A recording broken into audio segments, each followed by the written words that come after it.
Top quality और consistent performance के लिए सिर्फ सिल्वर पंप नाम याद रखना।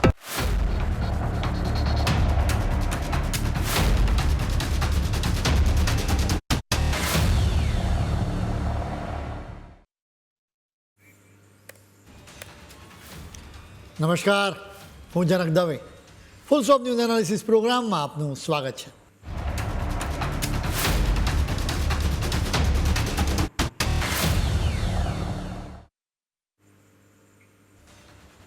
આપણા દેશમાં વકફ કાયદો ખૂબ જ સંવેદનશીલ છે.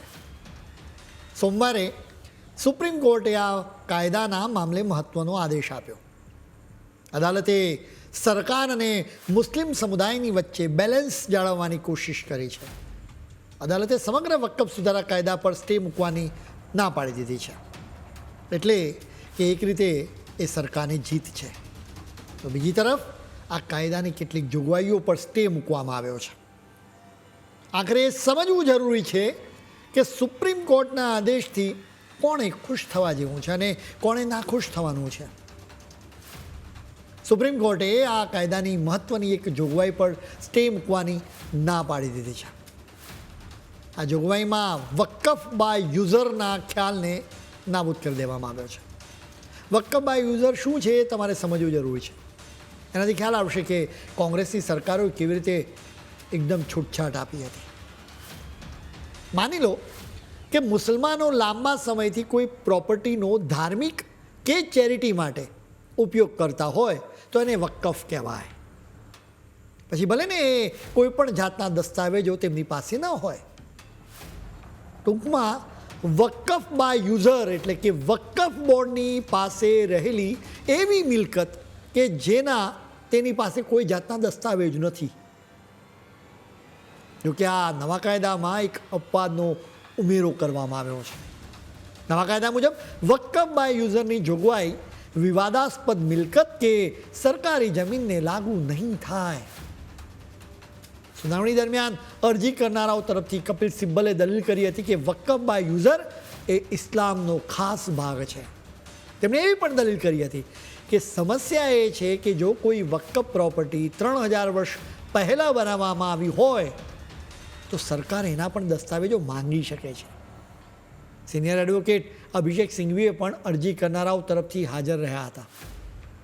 તેમણે કહ્યું કે અત્યારે દેશમાં વકફ બોર્ડની કુલ 8 લાખ પ્રોપર્ટી છે, જેમાંથી 4 લાખ જેટલી પ્રોપર્ટી વકફ બાય યુઝર છે.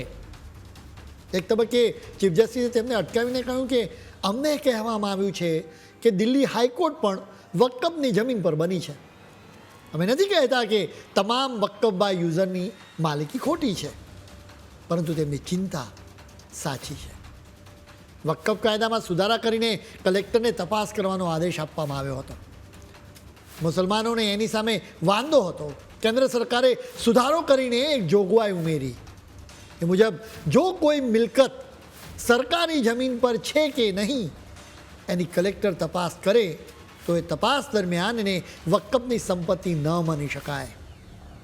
જો કલેક્ટરને શંકા જાય કે કોઈ સરકારી જમીન છે તો તપાસ સુધી એને વકફની જમીન ન માની શકાય. સુપ્રીમ કોર્ટે આ જોગવાઈ પર સ્ટે મૂક્યો છે. સુપ્રીમ કોર્ટે કહ્યું કે કોઈ વિવાદના મામલે નિર્ણય કરવાની છૂટ કલેક્ટરને આપવામાં આવે તો એનાથી સત્તાની વહેંચણીના સિદ્ધાંતનો ભંગ થાય. એટલે કે એ મામલે નિર્ણય કરવાનો અધિકાર અદાલતનો છે. જ્યાં સુધી કોઈ મિલકતની માલિકીને લઈને ટ્રિબ્યુનલ કે અદાલતનો ચુકાદો ન આવે ત્યાં સુધી એ વિવાદાસ્પદ વકફ જમીનને કોઈ અસર ન થાય. એટલે કે વકફની પાસે જ રહે. અદાલતે કહ્યું કે વિવાદનો નિવેડો ન આવે ત્યાં સુધી આવી જમીન માટે કોઈ થર્ડ પાર્ટીને અધિકારો આપવાની જરૂર જ નથી. અદાલતે એક પૂર્વ શરત પર સ્ટે મૂક્યો છે. એ મુજબ કોઈ વ્યક્તિ વકફ બોર્ડને પોતાની મિલકત આપે એના પહેલાં તે ઓછામાં ઓછા 5 વર્ષથી મુસ્લિમ હોવી જોઈએ.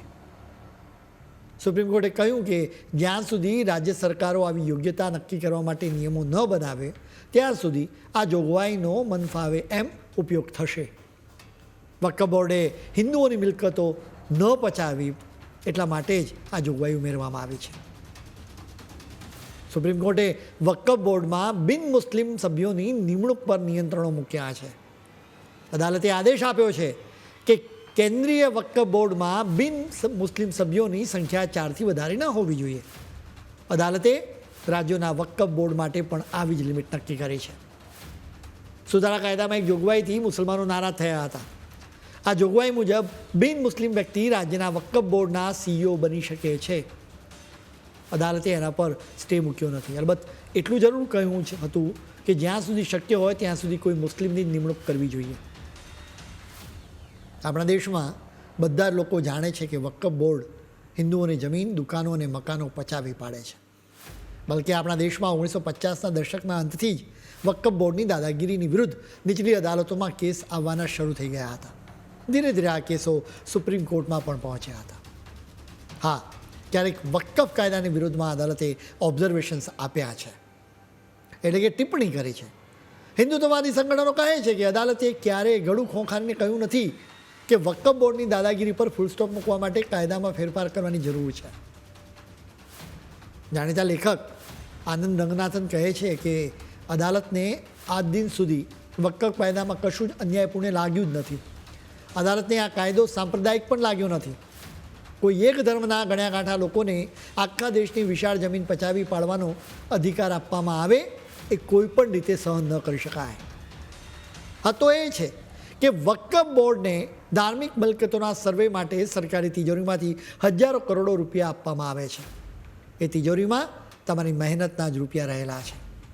હિન્દુત્વવાદી સંગઠનો દાવો કરે છે કે વક્ફ બોર્ડે 20 લાખથી વધારે હિન્દુઓની મિલકતો પચાવી પાડી છે. વક્ફ કાયદાના કેસમાં સુપ્રીમ કોર્ટે સુનાવણી શરૂ કરી એ સમયે બીજેપીના સંસદ સભ્ય નિશિકાંત દુબેએ ગંભીર આરોપો મૂક્યા હતા. તેમણે આ વર્ષે મે મહિનામાં સુપ્રીમ કોર્ટ અને એ સમયના chief justice of India Sanjiv ખન્નાની વિરુદ્ધ આરોપો મૂક્યા હતા. નિશિકાંત દુબેએ કહ્યું હતું કે આ દેશમાં ધર્મના આધારે યુદ્ધ માટે ઉશ્કેરવા બદલ સુપ્રીમ કોર્ટ જવાબદાર રહેશે. તેમણે એમ પણ કહ્યું હતું કે જો સુપ્રીમ કોર્ટ જ કાયદા બનાવવા લાગે તો પછી સંસદ ભવનને બંધ કરી દેવું જોઈએ. એ સમયે ચીફ જસ્ટિસ સંજીવ ખન્નાએ કહ્યું હતું કે ભારતમાં ગૃહયુદ્ધની સ્થિતિ નથી. આનંદ રંગનાથને કહ્યું હતું કે સુપ્રીમ કોર્ટે જુદી જુદી રીતે હિન્દુઓની સાથે દેખીતી રીતે ભેદભાવ કર્યો છે. રંગનાથને એના માટે કાશ્મીરનું ઉદાહરણ આપ્યું હતું.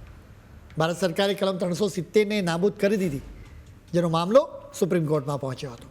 અદાલતે આ કાયદો બરાબર છે કે નહીં એની ચકાસણી માટે એક બેન્ચની રચના કરી હતી. 1990ના દશકમાં કાશ્મીરી હિન્દુઓ પર ભયાનક અત્યાચારો કરવામાં આવ્યા હતા. આ મામલે પણ સુપ્રીમ કોર્ટમાં અરજી કરવામાં આવી હતી. તમને ખ્યાલ છે કે કોર્ટે એ સમયે શું કહ્યું હતું? અદાલતે કહ્યું હતું કે નરસંહારને ખાસો સમય થઈ ગયો છે. હવે આ જ અદાલતે 1984ના શીખ વિરોધી રમખાણોના કેસમાં SITની રચના કરવાનો આદેશ આપ્યો હતો. કાશ્મીરમાં હિન્દુઓના નરસંહારના 6 વર્ષ પહેલાં આ રમખાણો થયા હતા, એટલે કે એને પણ ખાસો સમય થઈ ગયો. કાશ્મીરમાં હિન્દુઓ, ખાસ કરીને પંડિતોને જીવતા સળગાવી દેવામાં આવ્યા હતા. તેમને ગોળી મારવામાં આવી હતી. કાશ્મીરી મહિલાઓ પર બળાત્કારો કરવામાં આવ્યા હતા. કાશ્મીરી હિન્દુઓએ તેમનું વતન છોડવું પડ્યું હતું.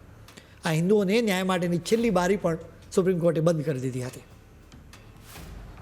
દેશમાં એક તરફ નિશિકાંત દુબે અને આનંદ રંગનાથન જેવા લોકો છે, તો બીજી તરફ કપિલ સિબ્બલ જેવા લોકો છે. સુપ્રીમ કોર્ટના આદેશમાં ક્યાંક આ બંને વિચારધારા વચ્ચે બેલેન્સ બનાવવાની કોશિશ કરવામાં આવી હોય એમ જણાય છે. એક વાત સ્પષ્ટ છે કે વક્ફ કાયદામાં સુધારો દેશના હિતમાં છે, કેમ કે વક્ફ બોર્ડ આખા દેશમાં લોકોની મિલકતો પચાવી એક રીતે છેતરપિંડી કરી છે.